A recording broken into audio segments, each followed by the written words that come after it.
नमस्कार दोस्तों, मैं हूं तुलसी राम सिंह और आप सभी लोगों का स्वागत है। आज इस वीडियो में हम जानेंगे कि कोई एडवोकेट अगर अपने क्षेत्र को छोड़कर किसी और क्षेत्र में प्रैक्टिस करने जाता है तो उसका क्या प्रावधान है, क्या कानून है, इनके बारे में हम बात करेंगे। तो वीडियो के लास्ट तक बने रहेगा। वीडियो बहुत ही इंटरेस्टिंग और बहुत ही इन्फॉर्मेटिव होने वाली है।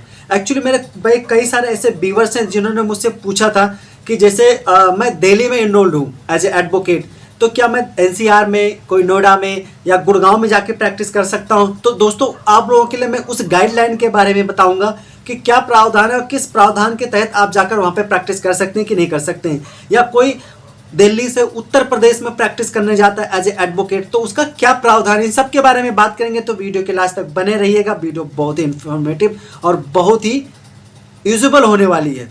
तो वीडियो शुरू करते हैं। देखिए, अगर मैं दिल्ली में इनरोल्ड हूँ एज एडवोकेट, अब चूंकि मुझे यूपी में जाके प्रैक्टिस करना है, कोई केस मिल जाता है, अगर उसमें जाकर चाहे वो हाई कोर्ट का हो, चाहे ट्रायल कोर्ट का या डिस्ट्रिक्ट कोर्ट का, कहीं का भी सेशन कोर्ट का हो, अगर मुझे जाना तो उसके लिए क्या प्रावधान है। तो सबसे पहले देखिए, अगर आप किसी अदर क्षेत्र में जाते हैं तो आपको ध्यान देने वाली बात ये होती है कि अगर अदर क्षेत्र में आप जाते हैं तो वहाँ पे अपने केस में किसी लोकल एडवोकेट को इंगेज करना पड़ेगा।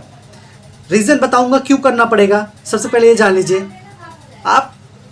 अगर आप चाहते हैं आप केस फाइल करेंगे, सब कुछ आप करेंगे, बस आपको केवल लोकल एडवोकेट को उसमें इंगेज करना पड़ेगा। हर केस में, प्रत्येक केस में आपको लोकल एडवोकेट को इनरोल करना, उसको इंगेज करना काफ़ी ज़रूरी होगा। क्योंकि अगर जिस कोर्ट में, मान लेता हूँ मैं दिल्ली में हूँ, दिल्ली से अगर मैं यूपी में प्रैक्टिस करने जा रहा हूँ तो मुझे लोकल एडवोकेट इसलिए इंगेज करना पड़ता है कि अगर कोर्ट को कोई इन्फॉर्मेशन देनी हो, कोई अपडेट देनी हो या बुलाना हो, तो उसके लिए मैं अगर दिल्ली से यूपी जाऊंगा तो टाइम बहुत ज़्यादा लगेगा, हो सकता है 1 घंटे का टाइम हो। लेकिन जो लोकल एडवोकेट होगा उसके माध्यम से जो किसी और क्षेत्र का आदमी है उस तक पहुंचाया जा सकता है मैसेज को। ये खास तौर पर नियम बनाया गया है। तो जब कभी भी आप अपने जिस स्टेट बार काउंसिल में आप इनरोल्ड हैं उससे बाहर अगर आप कहीं प्रैक्टिस करने जाते हैं तो ध्यान रहे, आप हमेशा एक लोकल एडवोकेट का व्यवस्था करेंगे। जिस कोर्ट में आप जा रहे हैं केस डालने के लिए, कंप्लेन या जैसा भी कुछ डाल रहे हैं, आपको किसी भी तरह का केस मिलता है तो उसमें लोकल एडवोकेट को इनरोल करना यानी इंगेज करना उस केस में बिल्कुल मत भूलना। ये ऐसा प्रावधान है, अगर आप नहीं करते तो आप शायद केस फाइल ना कर पाएँ, क्योंकि ये बिल्कुल एक बहुत ही अर्जेंट और बहुत रेगुलर चीज़ है जिसका पालन करना बहुत ज़रूरी होगा।